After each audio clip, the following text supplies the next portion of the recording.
Welcome to The Breadwinners, the podcast about the never-ending hustle and its impact on all aspects of our lives. We're interested in what it takes to keep everything going. This podcast is about working, family, research, and policy. We consider the research, talk to experts, and share our takes on what we're all learning about breadwinning. Each week, I'm joined by Jennifer Owens. She writes about working, wellness, and women, and founded the Working Mother Research Institute. And I'm joined by Raquel Ellison. She's an executive coach and management consultant who works with companies big and small to design workplace policies that work for all employees.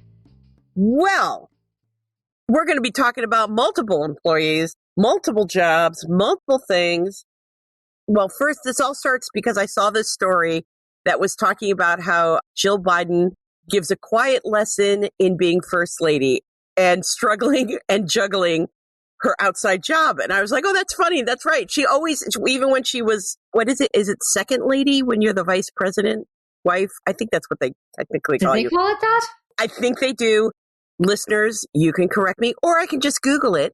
But she always keeps her job in education. She's teaching. She's doing stuff. And then I saw this number that came up that said an estimated 7.8% of U.S. workers had more than one job in the first quarter of 2018, up from 6.8 in 1996, according to new census data.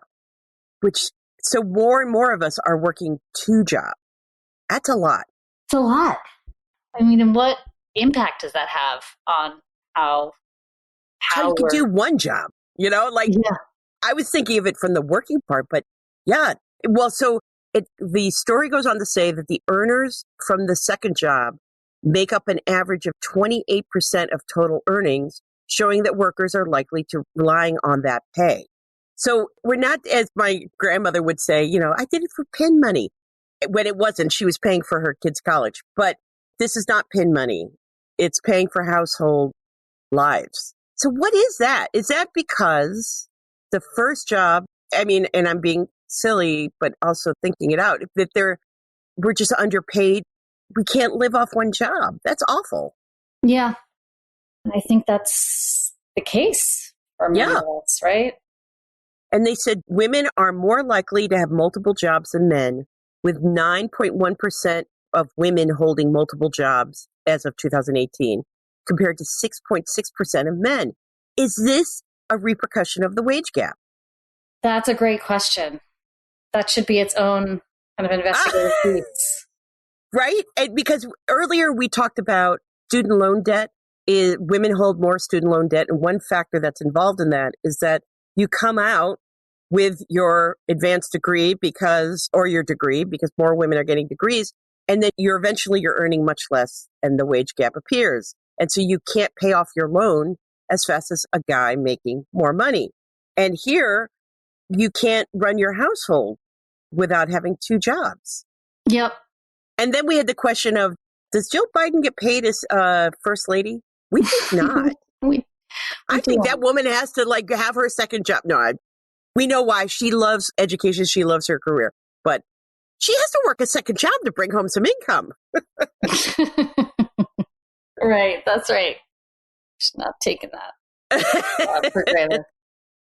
Have you, and I think of this separately than doing spot freelance gigs on the side. This is I have two actual jobs.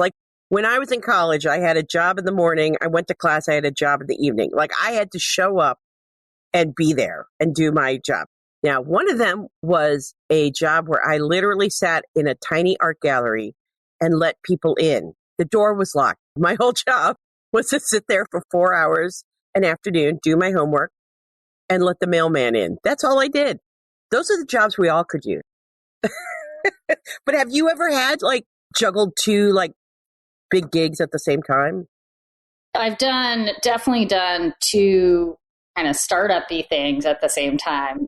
Two big startup-y things at the same time. B2B and the B2C, as we say. That was two things at one time. But I would say, right now I have my job and then I have my coaching practice. And my podcast. And yeah. My kids. Yeah. That's the thing where in my working mother days, they'd say, being a mother is the best job of all. And I was always annoyed by that because it's not a job. It's just not. Like Yeah. a job I can quit and find a new job, a job I can get fired from. I mean, I guess it would be horrible if you get fired as a parent, but yeah, it's not a job. Having a schedule you can't control, trying to get health benefits out of it, not a job. So, anywho. Yeah. No, fair enough. Fair enough. Well, Although so I love the people who have done, I don't know if you've seen this, but done the math on how much mothering is worth, how much yeah, it's caregiving like is worth. $800,000 a year or something. Yeah. Yeah. I mean, love this. okay, yes, I'd like to add a caveat to my mothering is not a job and say, but I'd love to get paid for it. I'm willing to call it a job if wages are exchanged right there. So, Right. but so I'm working like even to in the world when you're doing consulting type stuff, when you're mostly into your own world, if you do have two like big, like foundational clients that are competing in your mind, it's the same concept. Guess what I'm thinking about a lot is it's the switching from one to the other. When you have one job, and especially like a salaried, this is, a big job that you have, you'll think about it all night long, and you're thinking about it all the time and you'll work. That's where people are like, oh, I work 80 hours a week on my job. Well, when you have a second one, it's a weird concept in your head of having to like switch on and off for one big suck in all your brain cells job and another one. Yeah.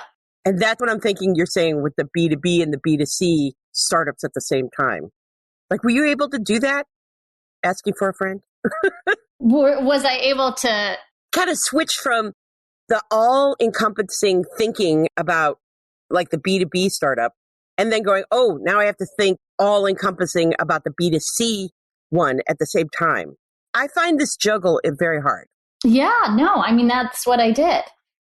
And in both cases, it was like, what can I help build? What can I co-build, right? That can get something to a place where I am going to feel that kind of stability. And now having a non-startup job where where it's a little bit more traditional of a model, like it doesn't keep me up any less. Right.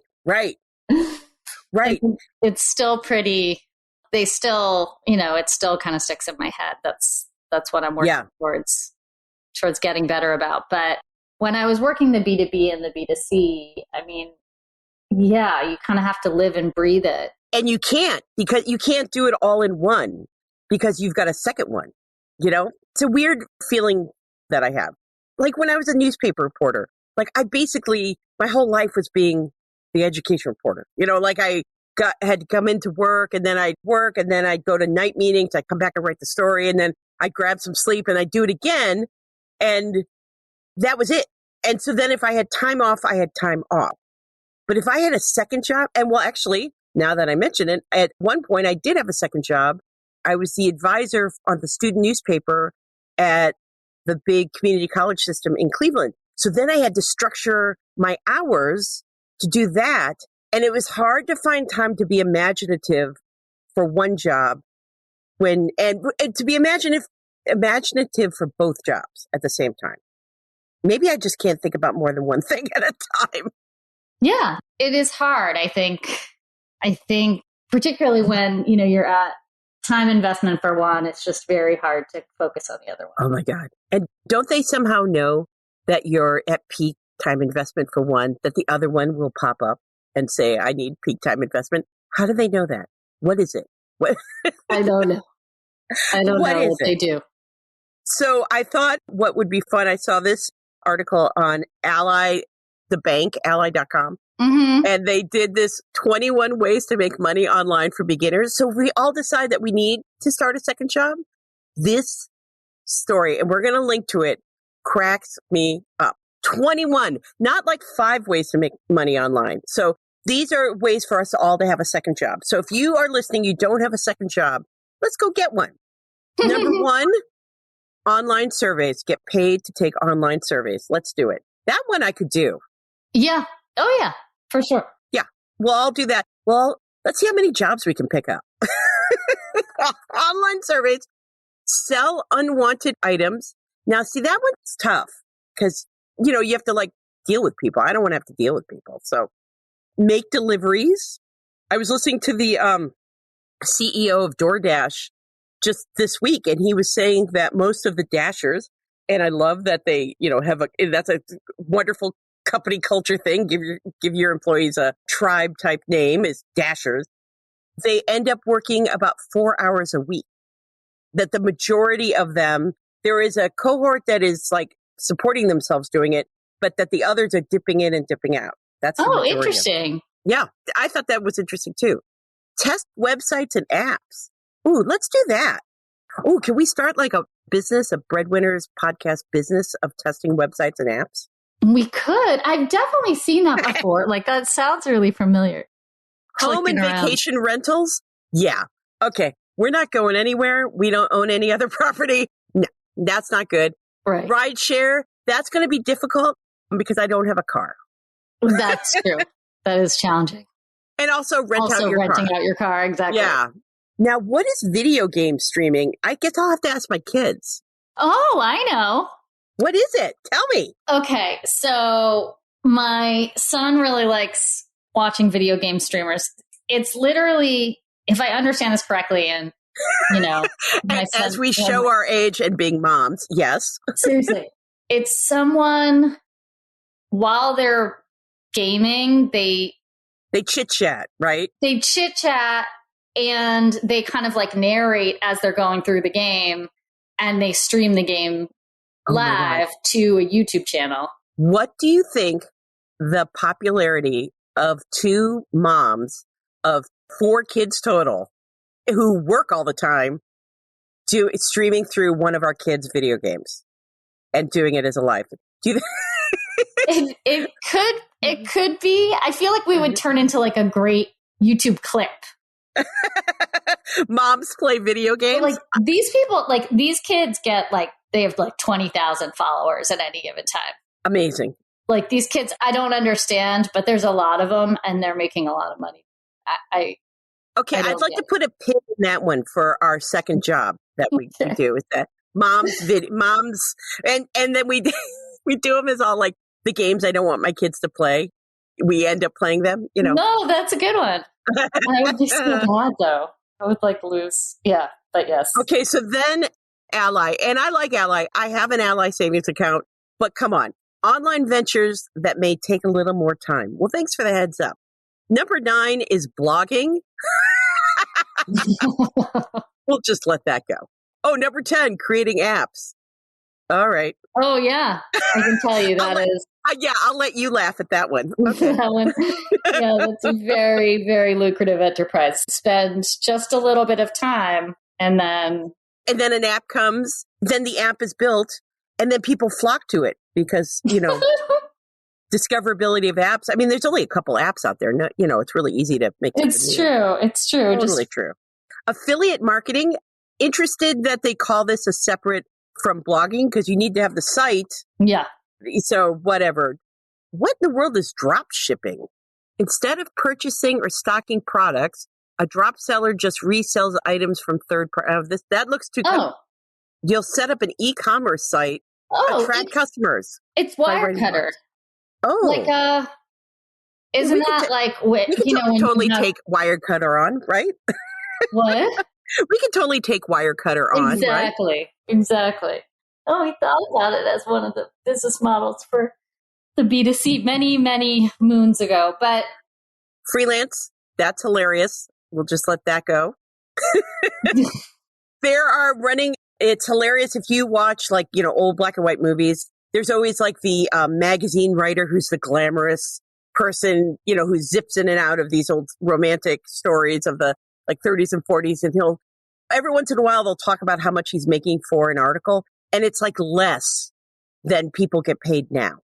Like freelancing has not kept up with the times. No, it has not. Tutoring. I like tutoring. That's kind of cool. Yeah. Buy and sell domains. That sounds like day trading. Like we're going to go find dogs.com is available. And no, I don't think so. Coaching. No, there you go. Look at this. Yeah, that's super easy to do. You can just get into coaching, right? Yeah, just start it up. No experience needed. Just Nope. tell people what you think they should know. That's exactly coaching. No, coaching is not that. That's how I do it. For the record, it's more about the questions you ask and how you Let's ask. just be clear. Peer-to-peer lending? Oh, that's interesting. Do you want to give me some money and we'll try it out? Website flipping. What the heck is that? Okay, Ally, I make fun of some of these, but like you are like, what?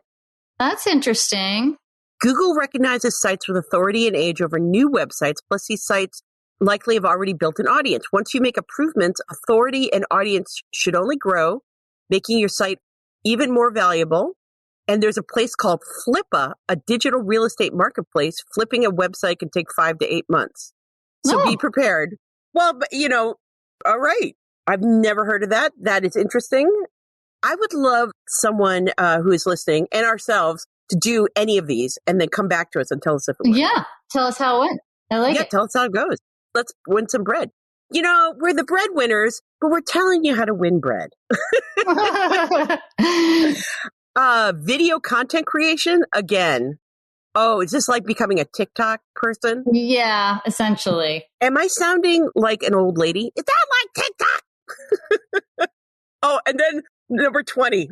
Oh my God. Okay, number 20 is social media. Yeah, no. And then 21. What is 21? Podcasting. Break it in, friends. Yeah.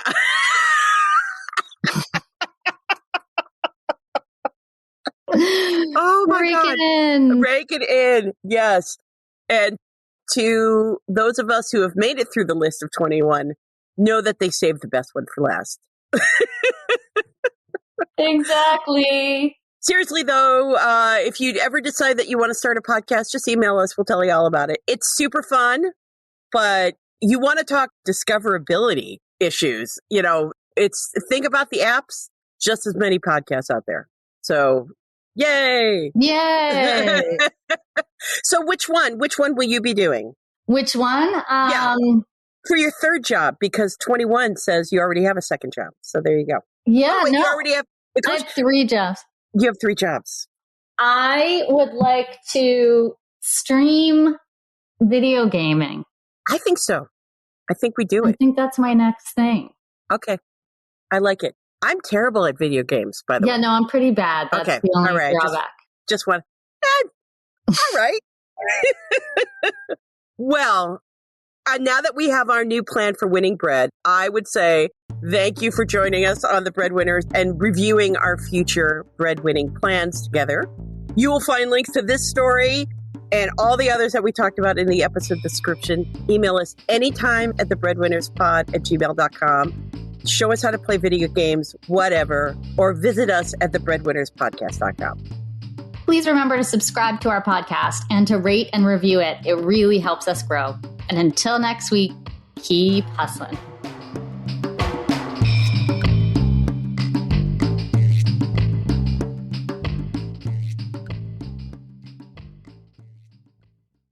This podcast is part of the Sound Advice FM network. Sound Advice FM, women's voices amplified.